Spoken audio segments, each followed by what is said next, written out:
tell his story. And then my next thought was, how on earth am I going to find this guy? And this guy who's now like 80 years old, and from what I understood, living in Cambodia. I'm like, how am I going to find him? And after reading the articles, I was like, okay, well, if what is written is true, and that he helped so many people and is so, entrenched in the donut culture, I should be able to call any donut shop pretty much, and they should know him or know someone who knows him, or there should be at least like at the very most 6 degrees of separation. So I called the first donut shop that I could think of, which was DK's in Santa Monica, which is kind of an institution. Everybody goes there. But I was expecting, I don't know how often you've cold called, but it's usually awkward, uncomfortable, many times unsuccessful. So it's like not like you're like, oh cool, I'm gonna cold call. It's usually like, okay, you psych yourself up to cold call and you expect a lot of no's. And the stars aligned.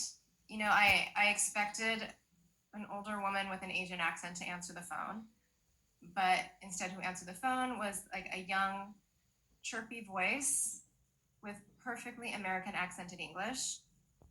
Almost that I thought I got the wrong number for some reason. And I gave her my spiel, and she said, without hesitation, she said, well, you've called the right place and the right person. I can help you. Ted is my great uncle. Are you on Facebook? And she connected us on Facebook, and we were talking just, I think, the very next day. Christy, his rock and the love of his life. She is remarried, and she is living in Southern California, and she's close to all of her kids and grandkids. So she's really happy. And I'm glad that people ask and wonder about Christy, because she really was his rock. She was his ride or die. She stuck by him through thick and thin, through gambling. I mean, I can't emphasize enough how high-ranking her family was. It was actually revealed to me later when we were filming.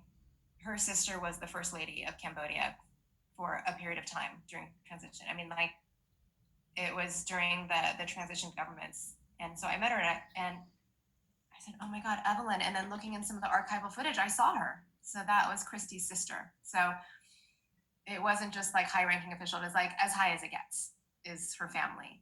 And that she goes for love and moves to the countryside and then to America and lifts 40-pound bags of flour and is up at 2 a.m. and working 20 hours a day. She was certainly somebody who allowed him to be him. She was very much the backbone of the enterprise, of the entire empire. As for the mansion, was there a second part of that question before I go to the mansion? Just how did you get access to those people and the places? The access to the people was a lot of persistence. There was a lot of hesitation in the beginning, especially, Christy it took a lot of coaxing and a lot of help from Chris, her youngest son. Also Chet and Savvy, the older kids, they were very hesitant. It took months and months and months and months and months of, I think they just finally saw, they're like, this Alice girl, she's still here. She's not going away. Okay, finally, yes, we'll do it. We'll talk to you. So it just took a lot of persistence. And the mansion is something that I was obsessed with day and night for about 18 months. Every single day, like morning to night, was like, how am I gonna shoot that mansion? I have to shoot at least the exterior of the mansion. Not in my wildest dreams did I ever think that we'd be able to shoot the interior. And I even asked friends, I feel like as a documentary filmmaker, you have to be very resourceful, and you have to be like part detective and part like, I don't know. I was calling friends in Orange County. Do you know somebody in this gated community? Get in. And when Ted was here, and he'd been here for like maybe 3 weeks, and it was the night before he left, or the evening before he was leaving, and it was a casual conversation with Chet, his oldest son, and I said, God, Chet, like, thanks for going down memory lane and going down to like Balboa Peninsula and the first donut shop and the first condo, and man, I wish we just could get that house, which is just like impossible. And he said, yeah, well, if you have $3.2 million, you can buy it right now. It's for sale. Casually. And I said, what? I'm like, the house is on the market? And he's like, yes. I'm like, you didn't think I would want to know that? But I was like, okay. I'm like, what is the address? And I instantly put in the address. I went on Redfin. I saw it. I instantly scheduled a tour to, tour this house. I want to buy the house. And when I did that, I had to think, like, all right, how am I going to go? I have to get Ted. How am I going to go with a big camera? Do I pretend? I mean, these are literally all the schemes that I thought of. I was like, okay, do I pretend that we're crazy rich Asians and he's my father and he's buying this house for me and I want to do a tour, or do I pretend that I'm an influencer and like having this camera follow me? And next thing I know, I get a phone call from the listing agent, from the agent, the Redfin agent, and he said, hey, I'm calling about the house, and I said, yes, I'm interested in seeing the house. Can I see it tomorrow? And he says, great. Can I see a proof of funds? And can I see a pre-qualification letter? I was like, I don't have proof of funds for a $3.2 million house or a pre-qual letter. And so I'm like, okay, think fast. I'm like, how can I do this? And I came clean. I said, the agent, his name was Joe Piscopo. I said, Joe, I have no intention of buying this house. Let me tell you what I'm up to. I'm like, I'm a filmmaker. This film is everything, this, like, I eat, sleep, breathe this film, and this house is of this significance to me. And there's a little pause after I give him the story, and he said, oh my God, that's incredible. I'm going to help you. I'm going to get them to show the house for you. You're going to be able to see it. And a couple hours later, he calls and he says, oh man, he's like, the listing agent, the owners are not playing ball. Like, they're being very insistent about seeing the proof of funds. And I'm trying to tell them that you can't see it. He's like, what is the last name? He's like, what's this last name? A-N. I said, An. I was like, that's a Chinese last name. I was like, the owners are Chinese. The listing. I was like, how am I going to get in? He's like, they're saying no. Like, they won't let you do it. And he's like, I'm sorry. And hours go by, and finally it's 9 p.m. Sorry, this is kind of a long story, but it was really incredible. It was 9 p.m., far too late to call anybody that I'm not friends with. And I couldn't let it go. I was like, I cannot believe it. It's like at my fingertips, and I can't shoot it.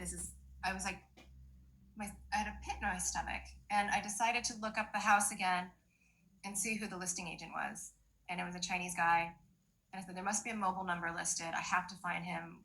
And I found a mobile number, and I called him at 9 p.m. And I said, hey, do you speak Chinese? And he's like, I do. So I totally gave him the story in Mandarin. Like, I said, I have no intention of buying the house. I did the same thing I did to Joe Piscopo. And he's all, I could get no read from him. It wasn't warm. He's all, And he said, okay, well, so you just want to shoot in it? And he said, yes. He says, but someone went bankrupt in that house. He's like, for Chinese buyers, that's very superstitious. That's very bad omen. And I'm afraid that if I let you shoot in the house and they know that someone went bankrupt in that house, I won't be able to sell the house. And I said, you're going to sell this house before this movie comes out. We still have to edit for like a year, so don't worry. And he called and he said, okay. They said you can go in. And we got to shoot the house. I mean, that was, again, beyond my wildest dreams. And I just feel like the film would not have been the same without the scene in the mansion. God, thank you for having a place to showcase Asian American stories and letting Asian American filmmakers, have a voice and see the world through our lens. And thank you. I mean, it's been incredible. And I'll have to say one last thing is that in doing this film, I think we see like the hashtag representation matters. I was like, yeah, of course, representation matters. But I would say that I didn't actually fully understand the depth of representation, hashtag representation matters until ooh, oh, okay, Baba, until making this film because like the comments from the people on the socials going like, oh, I feel seen. I never thought I would ever see a Cambodian story on screen. Or there are certain scenes in the film that meant a lot to me, like even something that seems so insignificant. It was like the scene of Mama Lee Chuang. It was DK's Donuts, the matriarch, cooking dinner. And I was like, we have to, they were like, do we have to have the scene? It's like, we have to include this scene. This is completely familiar territory for anybody who's Asian. This could be anybody's mom. This could be anybody's kitchen. And and I felt validated. I was speaking with a producer from the BBC who's doing a piece on us, and she's Pakistani British, and she said, I just love the film so much. Like, I'm not Cambodian, I'm not even American. My parents didn't own donut shops, obviously. She's like, but that scene of the mom in the kitchen, that could have been my mom. Like, this is like, that was completely familiar to me. And, just meeting different people in business now, like people who are in executive positions who can greenlight films about Asian people, Cambodia, about this guy Cambodian. I mean, we heard a little bit of like, we had a little, when we were trying to distribute the film, people were like, yeah, this isn't really for us, like it's a cool story, but, he's not famous. This is just kind of an ordinary human who's Cambodian, like who's going to really watch this film. But the people who get it, get it. And the right people to acquire the film. And now it's being brought out to the world. And anyway, that's my long-winded way of saying hashtag representation matters. And I truly understand, and it means a lot. So thank you so much for having us. And thank you for having me and programming the film in your festival.